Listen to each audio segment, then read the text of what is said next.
प्रभु श्री राम के गुणों की जितनी व्याख्या की जाए कम है।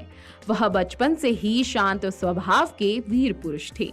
भगवान राम ने मर्यादाओं को हमेशा सर्वोच्च स्थान दिया, इसलिए उन्हें मर्यादा पुरुषोत्तम राम के नाम से जाना जाता है। भगवान राम पुत्र, भाई, राजा, पति और हर रूप में पूर्ण दिखाई देते हैं। रामायण में प्रभु श्री राम के सभी संघर्षों का उल्लेख किया गया है।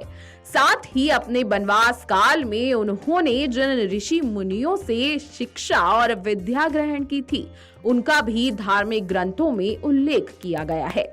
लेकिन कुछ कहानियां ऐसी भी हैं जिनका जिक्र ग्रंथों और पुस्तकों में कम ही किया गया है, लेकिन उन कहानियों से परिचित रहना सभी के लिए बेहद जरूरी है।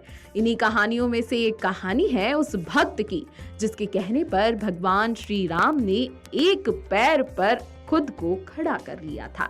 आइए जानते हैं उस भक्त के बारे में विस्तार से।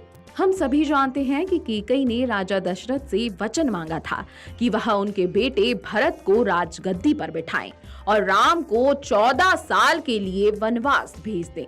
जब भगवान राम माता सीता और लक्ष्मण के साथ वन गमन के लिए जा रहे थे, तब उनकी मुलाकात केवट से हुई। माना जाता है कि केवट का संबंध भोई वंश से था और वह मल्हा था। मल्हा यानी नदी में नाव चलाकर अपनी जीविका अर्जित करने वाला व्यक्ति। वनवास के दौरान केवट ने भगवान राम, माता सीता और लक्ष्मण को नाव में बिठाकर गंगा पार कराई थी। भगवान राम ने गंगा पार करने के लिए केवट को पुकारते हुए कहा कि निषाद राज, तनिक नाव को किनारे लगाएं, पार जाना है।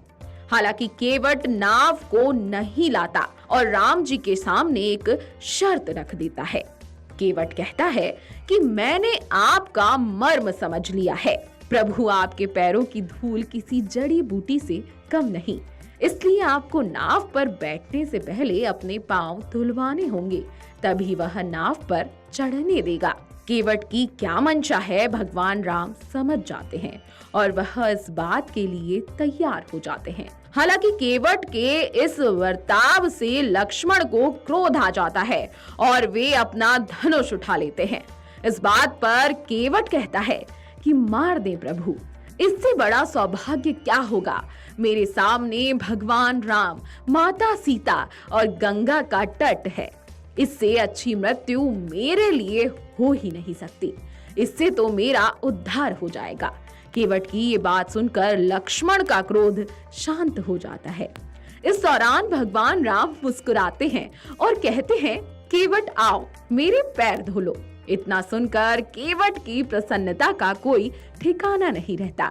वह दौड़कर पैर धोने के लिए कटोरा लेकर आता है। कटोरा लाकर वह भगवान प्रभु श्री राम के पैर धोता है। वहीं दूसरा पैर मिट्टी में लिपट जाता है।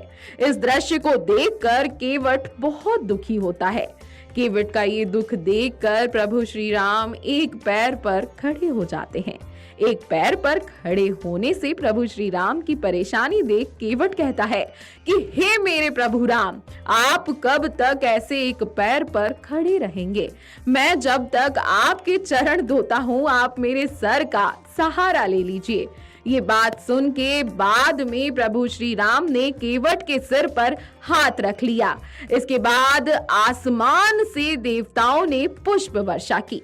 भगवान राम के चरण धोने के बाद केवट ने चरणामृत परिजनों और बंधुजनों को पिलाया और बाद में वह भगवान को पार ले गए।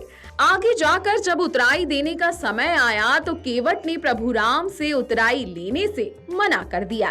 केवट ने कहा, प्रभु मुझे भवसागर पार करा दें, इससे ज्यादा मुझे कुछ नहीं चाहिए। वीडियो डेस्क जीवांजलि.com। अगर आपको हमारा ये वीडियो पसंद आया हो तो हमारे चैनल जीवांजलि